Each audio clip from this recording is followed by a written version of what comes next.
Hello everyone again.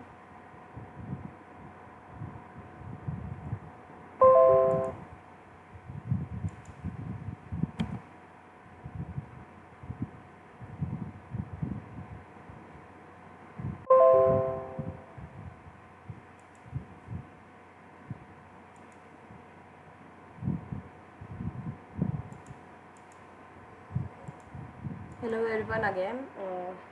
Extremely sorry that the call was unexpectedly cut last time, and we will have to. We were about to start with the session. Uh, we'll wait for 5 minutes for others to join again because it was unexpectedly cut,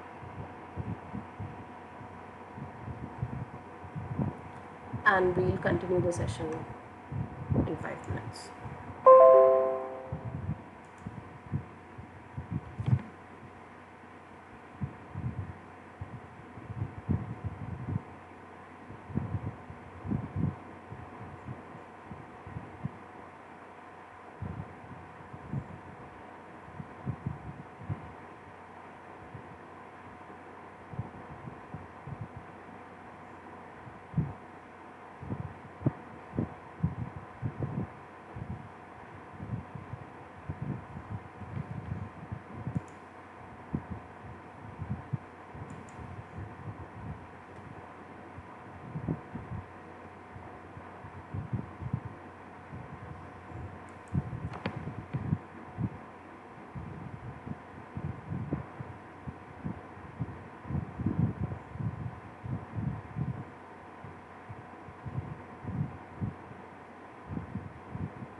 We'll start with the session now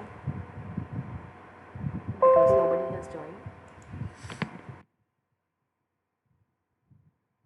So the question one was the design of Villa Shodhan in Ahmedabad focuses on A. Controlling sun penetration, B. Ventilation, C. Landscaping, and D. All of these.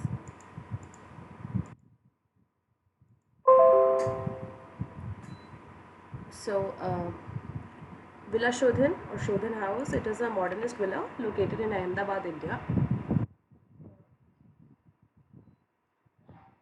Designed by the Swiss-French architect Le Corbusier, it was built between 1951 and 1956. It was built on his previous projects while integrating the traditional features of Ahmedabad design. The villa symbolizes Le Corbusier's domestic architecture. The building is currently used as a private residence. So the style of this villa was modernism adapted to Indian climatic conditions. The key aspects considered in designing Villa Shodhan included the sun, the wind, the view, and landscaping. The landscaping sets off the building by contrasting the curved mounds on the site with the geometric rectangular lines of the structure. The rectangles on the northwest and southwest facades are further emphasized through the installation of brise soleil for protection from glaze. It's on northwest and southwest to cut off solar glare. And the overall frame of the building is in raw concrete with clear markings of the wooden formwork. So this is just an image of the model of Villa And our first answer is the design of Villa Shodhan focuses on controlling sun penetration because yes, because it is built in Ahmedabad. It's a really hot climate over there. So to and the sun is really harsh in Ahmedabad. So it is important to cut the harsh sun, so control sun penetration, and breeze soil was used for this purpose, which is one of the most important features of Le Corbusier's architecture. Second is ventilation. Yes, the house is built such that there is a good ventilation over here. Third is the use of landscaping to keep the area around cool because again, Ahmedabad is a hot climate. So the answer is all of this. Question 2. Beton root refers to raw concrete, exposed brickwork, China mosaics, or Spanish tiling.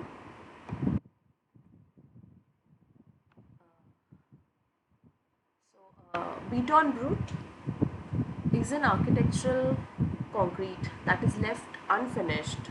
Beton root is a term given to architectural concrete that is left unfinished after being cast, displaying the patterns and seams imprinted on it by the formwork.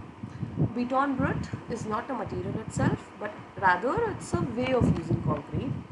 It comes from French and it means, it literally translates to raw concrete. Le Corbusier coined this term, beton root, during the construction of United Habitation in Marseille, France, which was built in 1952.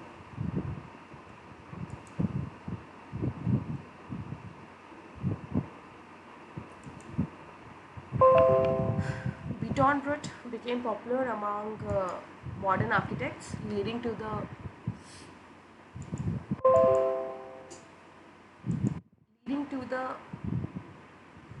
appreciation of the brutalist architectural style which thrived in the 1950s and 1970s. Brutalism stems from the philosophies of modern architecture that promotes the truth to materials, which is achieved by their raw expression. The essence of the philosophy is seen in the imperfections of beton root, which stem from the idea to create an aesthetic based on the exposure of a building's components, including the frame, shielding, and mechanical systems. The result is the visibility of the imprinted seams and construction methods of the formwork, which are used to mold the concrete. So, what happens really in beton root is that it is just raw concrete. It is so when your buildings are cast, formwork is used, right? So formwork is when it is used and you pour concrete in it, and after it is set, we remove the formwork, and that formwork, then later we have some impressions of the metal casing, the wooden formwork that we have used. We have those prints on the concrete. If you see the first image that has been added over here, you can see the different impressions, the different texture that is happening because of the formwork over here. So what happens, beton root is basically architectural, you can say, it's just a way, in the sense that in beton root what we do is we do not finish the surface, we keep it true to its nature, and true to its nature, true to its materials, so the truth to materials. So the raw expression of this concrete is maintained in the building's surface. So and it grew into rise around 1950s, and then it was a major part of the movement brutalism, where the philosophy of brutalism was to promote the truth to materials. And this style of concrete is also part of structural expressionism, which emerged as steel structures became more advanced and viable. So beton root refers to raw concrete.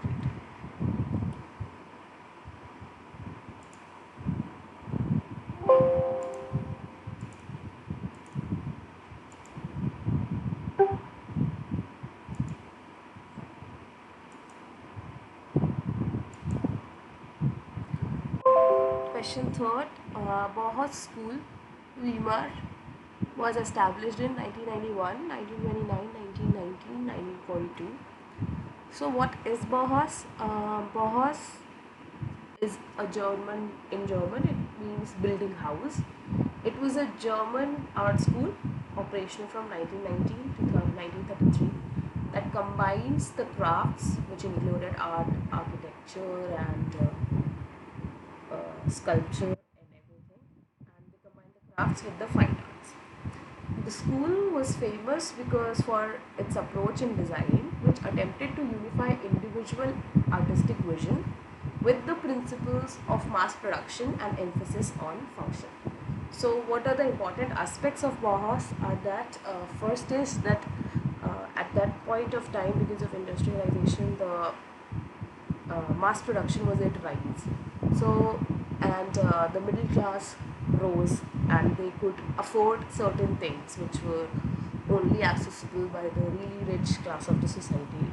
So, because of that, the mass production was really growing tremendously.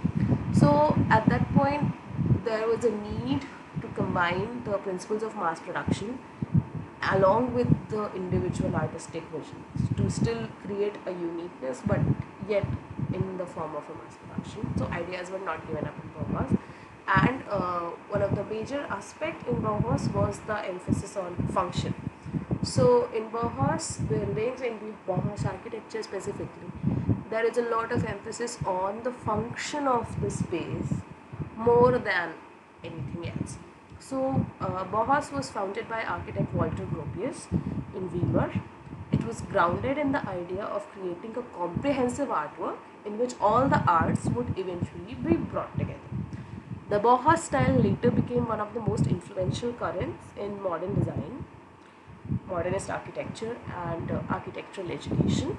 The Bauhaus movement had a profound influence on subsequent developments in art, architecture, graphic design, interior design, industrial design, and typography. The Bauhaus style tends to feature simple geometric shapes like rectangles and spheres without elaborate decorations. Buildings, furniture, and fonts often feature rounded corners and sometimes rounded walls.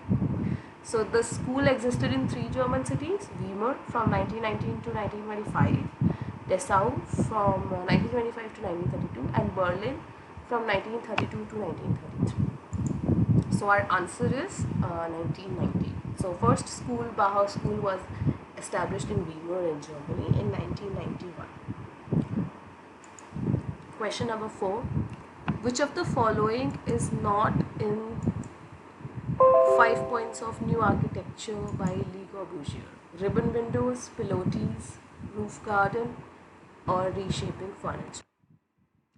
So Le Corbusier's 5 point of architecture has pilotis, which is pillars, roof garden, open floor plan, free facade, long windows, and free facade. So pilotis or first story columns, which is free of walls, that raise the house above the ground. So pilotis is basically pillars or columns which you can which are freestanding. There are no walls or anything else there. So it looks like the house is standing on those columns. It raises the house above the ground. Free plan. Free plan is achieved by the separation of the load-bearing columns from the walls, subdividing the space. So you have a structure which is supporting the house, which means that there are columns and they are supporting the house, and then you have a free plan. You can create walls anywhere. You do not need to keep your walls adjacent or aligned somewhere because these are not load-bearing walls.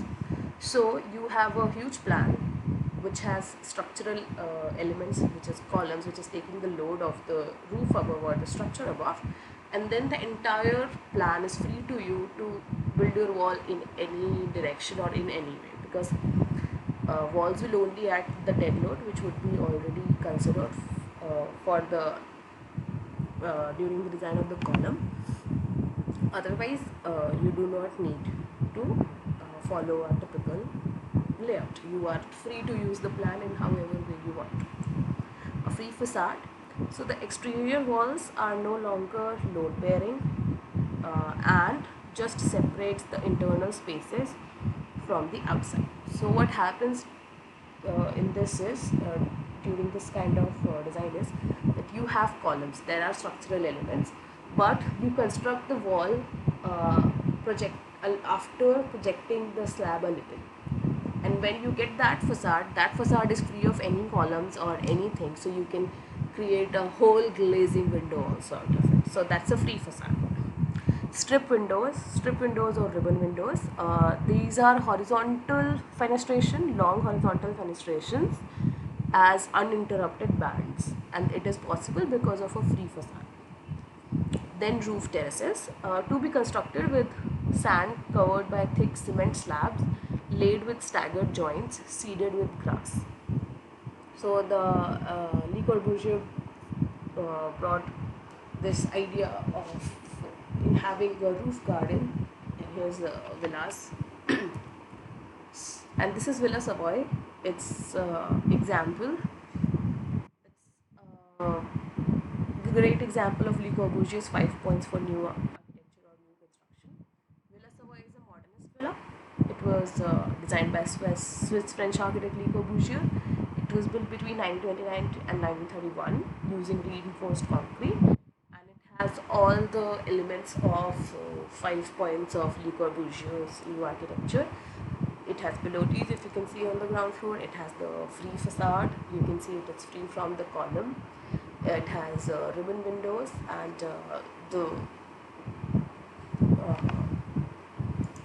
roof garden is not visible, but yeah, it is there. It's a renowned example of the international style. So our answer is reshaping furniture, because ribbon window, pilotis, and roof garden, they are all the part of Le Corbusier's 5 points of new architecture. Moving to question number 5. Corbusier's points for climate responsive design in India includes parasol, brise-soleil, dense greenery around the building, and all of these.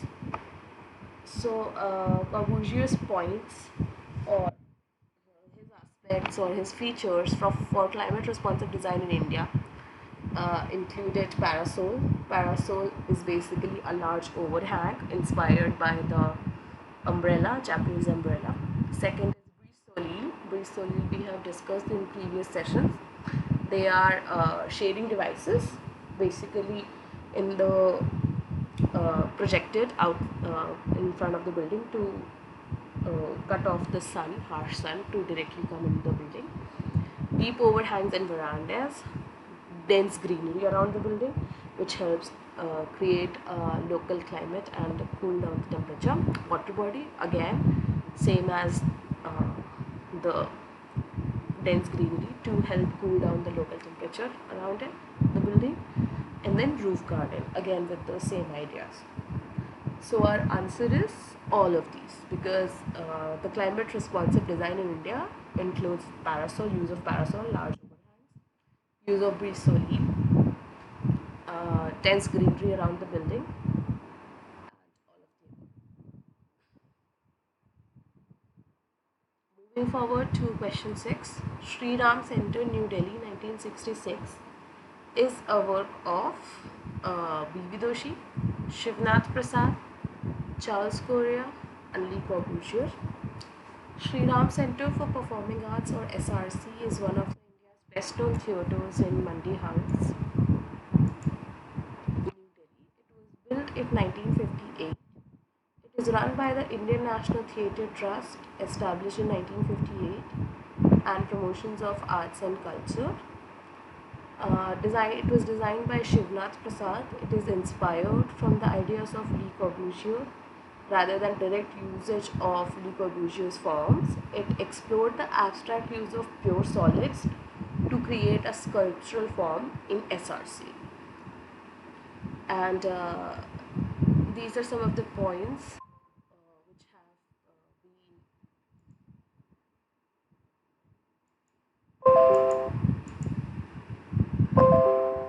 So these are some of the points which have been considered in this building in Sri Ram Center for Performing Arts, designed by Shivnath Prasad. So these are few of the points which he was inspired by Le Corbusier's work. Use of beton brut, which is the use of raw concrete. Use of brise-soleil, which again is very evident in Le Corbusier's work. The use of coffered ceiling, the use of water spout, pilotis, which is one of the points of 5 points of Le Corbusier's new architecture, and then enclosed staircase. So these are few of the aspects from which we can say that this building was inspired by the works of Le Corbusier, and it was not a direct interpretation of his work or his style, but rather than an inspiration and taking the ideas forward.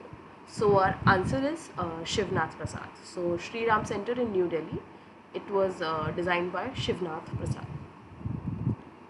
Moving to question number 7.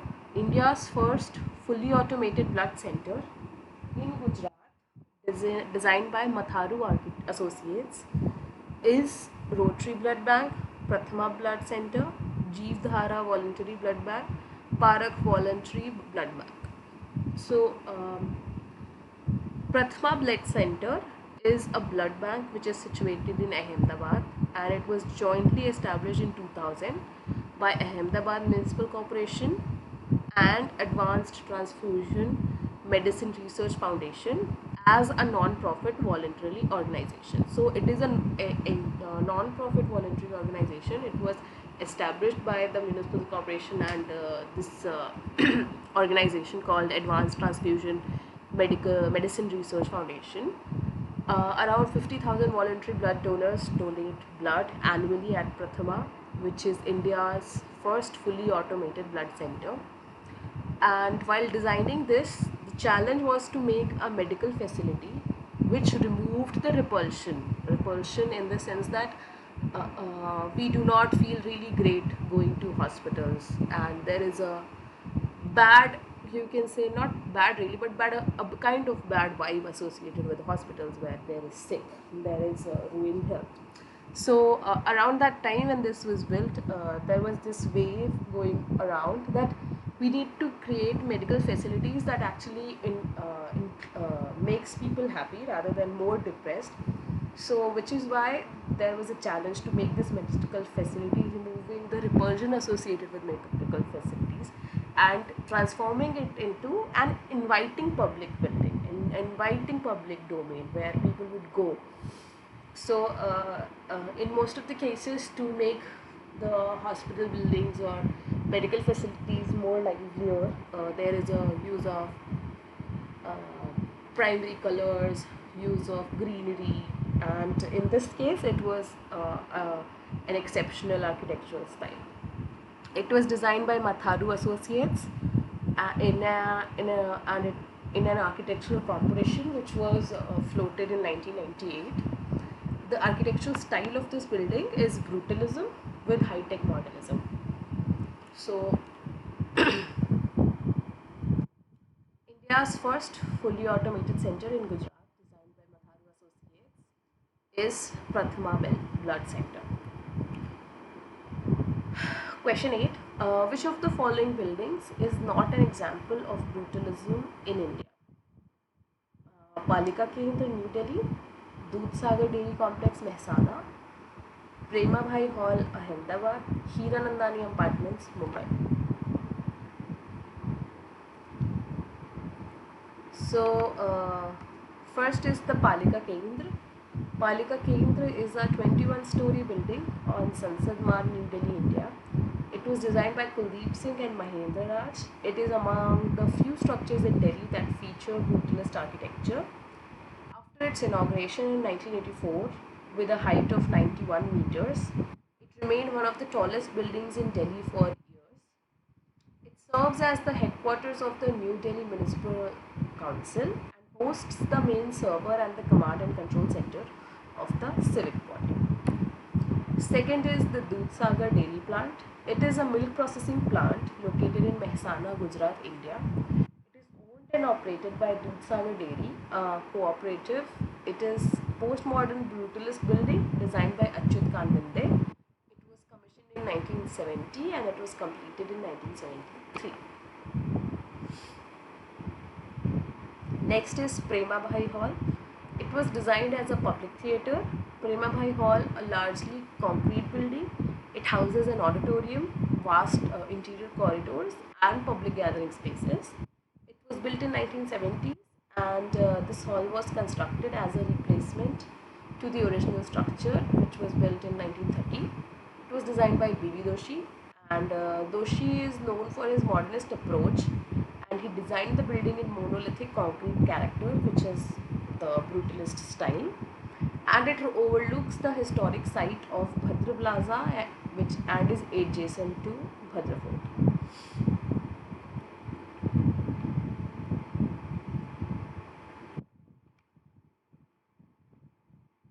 Last is Hiranandani Gardens.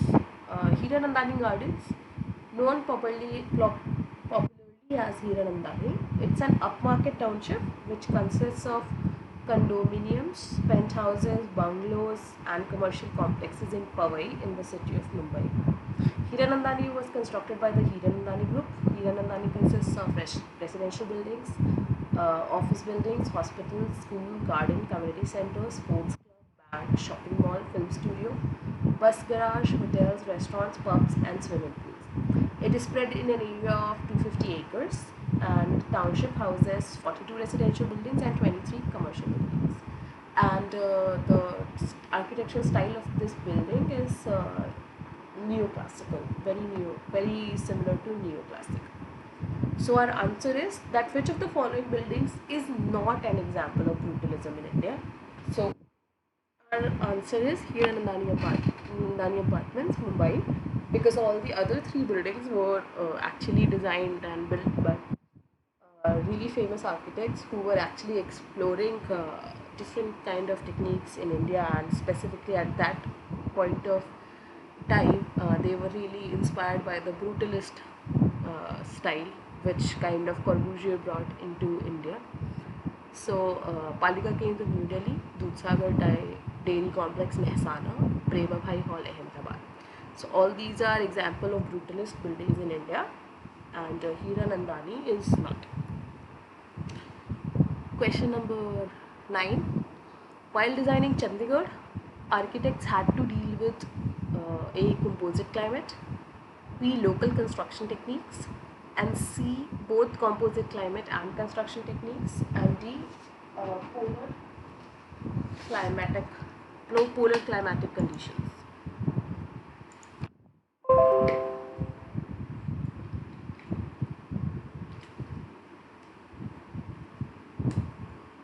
So first is that Chandigarh experiences a composite climate throughout the year: hot, dry, hot, humid, and cold climate.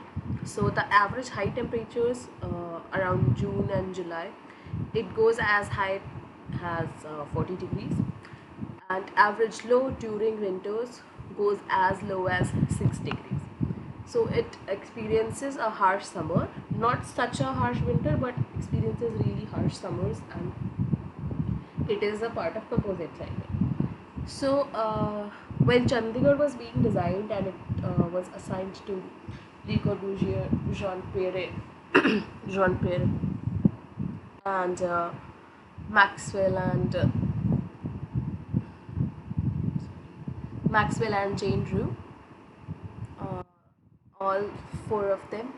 So they had to deal with first, and it is very important in Le Corbusier's idea of constructing buildings in India, that it had to respond to the climatic condition of India, because India has such harsh sun.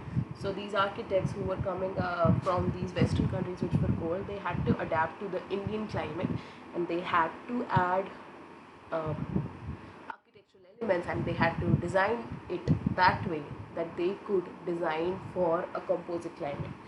And special focus was to avoid the harsh sun during the peak summer points. So while designing Chandigarh during that time, they had to most importantly deal with the composite climate of Chandigarh, because it was really necessary at that time to have a climate responsive building which had passive cooling techniques embedded in it, as active cooling techniques were not very much being used at that time. Second is local construction techniques. So, as explained in the NPTEL lecture, this idea of beton brut, which happened around in Western countries, but it played really well according to India, because when Le Corbusier came to India, he realized that they had to rely on the skills, craftsmanship of the Indian laborers. Second was the available techniques had to respond to that.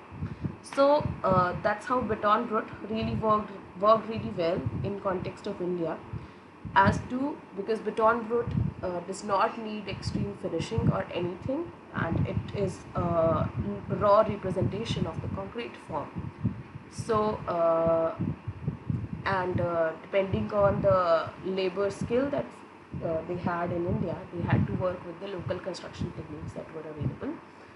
And also the construction techniques were local construction techniques, in the sense that traditional elements that are used in Indian that were used in traditional Indian architecture, for example the use of wattle bodies, the use of greenery, these were all adapted by Le Corbusier in here. And instead of we used to have jali in our traditional Indian architecture, but instead of that, Le Corbusier used brisoli and louvers in his architecture. So yeah, so the answer is A and B both, which is both composite climate and construction techniques.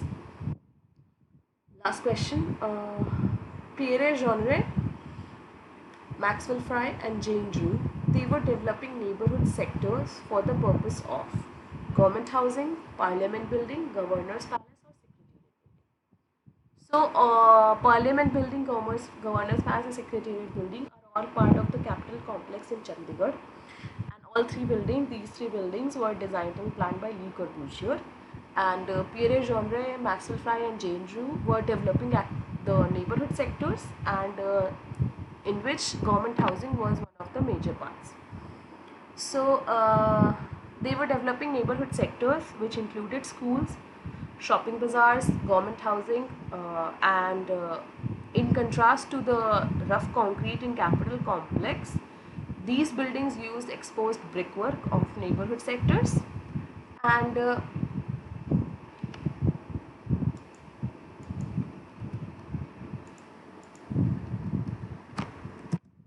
small windows were window openings consistently employed. Small window openings were used in these buildings because of the composite climate. Flat roof was used throughout housing because it could be it was seen as useful as a sleeping area. And residential plots ranging from 75 square yards and above. There is an interplay of decorative brickwork and plain plaster in these housings. Jali work which was suitable for Indian climate, and it brought a new kind of aesthetic to India. The use of exposed brickwork with jali work, with plain plaster, all these ideas, the use of small windows and incorporating modern style jalis, all this brought a new aesthetic to India. So our answer is Pierre Genre, Maxwell Fry and Jane Drew. They were developing neighborhood sectors for the purpose of it is a government housing. If anybody has any questions, you can drop it in the chat box. I would try to answer it as per my best capabilities. If I won't be able to answer any of the questions, I would research on it, I would read on it, and I would do it in the next class.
Hi, if you have no questions, then you can leave the meet.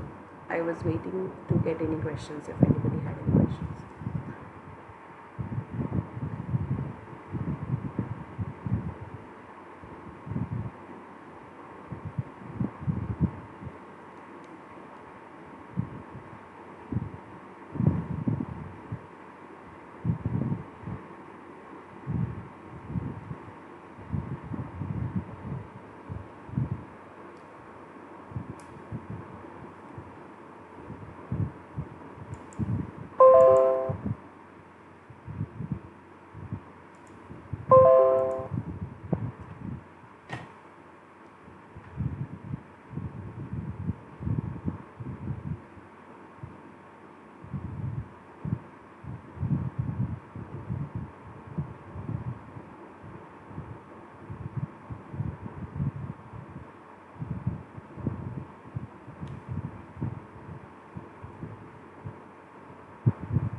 Uh, so these live sessions are actually um, these live sessions are basically to solve the previous year questions. So every year lectures are released for NPTEL, and every week lectures are released for 1 week's content of NPTEL, and you are supposed to fill an assignment based on that. So in these live sessions we do previous year questions. So today is the week 4 of the NPTEL. So in the week 4, the content that was covered, and according to that, the previous year question, assignment question that were there, we did that today in the class. So if you have gone through those lectures, you would be able to understand these. In case you have not gone through those lectures, then I think you should firstly go through those lectures. Then you would be able to understand these things better, because this is already week 4. So to understand anything, you will have to go through the NPTEL lectures, because everything is explained very clearly in those lectures. These live sessions are just extra things which is being done to help people in case they have any doubts, or in case and to help them with the previous year questions. So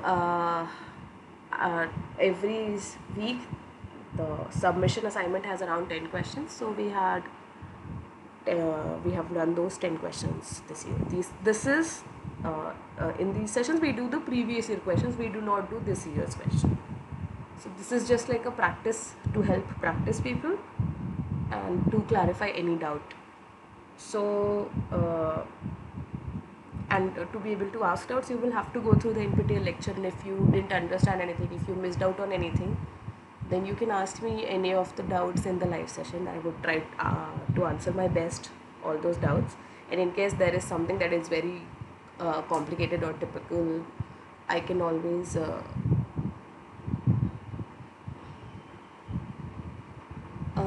when you're registered for NPTEL course, every week NPTEL releases the lectures. So you might be receiving email with a link to NPTEL's this course, and you can access it via there. And I think till week 5 the content has been released. It's available on NPTEL and Swayam's website.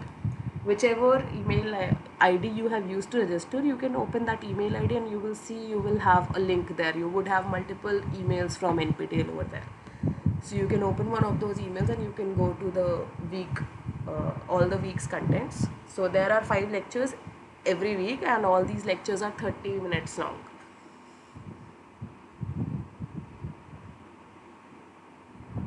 So these are pre-recorded lectures by Professor Chani that you would have access to, and these live sessions that I am doing, these sessions are also recorded, and like it is being recorded right now, and these are uploaded on YouTube. And if you will check your mails, you would have received one drive link from which you can access the YouTube lectures, all these PPTs that I am also presenting over here. So you can get them via mail. You will have to check your mails. You will have the links for the NPTEL lectures from Professor Chani. You will also have access to one of the drive sheet, Google Sheet, in which you can access all these previous live sessions links. YouTube, these are all uploaded on YouTube. So yeah, you will have to check your email from whichever email you have registered for this course.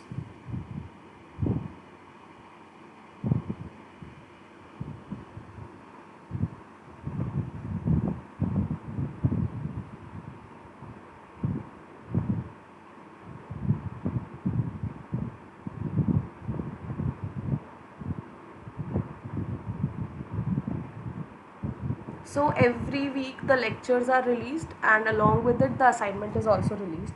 So you have to fill the assignment and submit it every week. So I think by now week 5 content has been released. So you will have to check the lectures, and after all these 4 lectures, one assignment of 10 questions is there, and you have to submit it right there in the NPTEL website only. And by the end of this course you will have an exam for which you have to register.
You're welcome.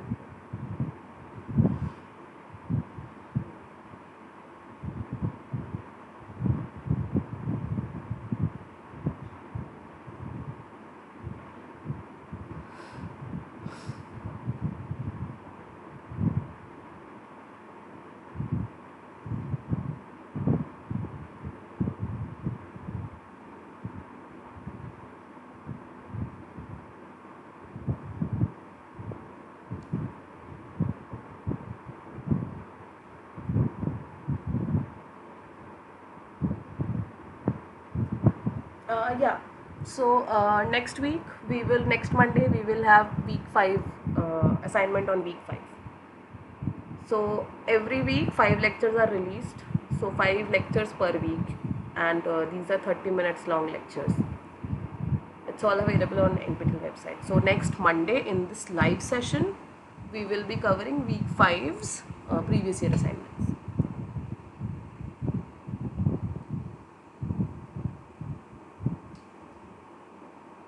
It's an 8-week course, so live sessions will also be held for 8 weeks, every Monday from 6 to 8.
So as there are no more questions and there are no people in the meeting, I would end the meeting now.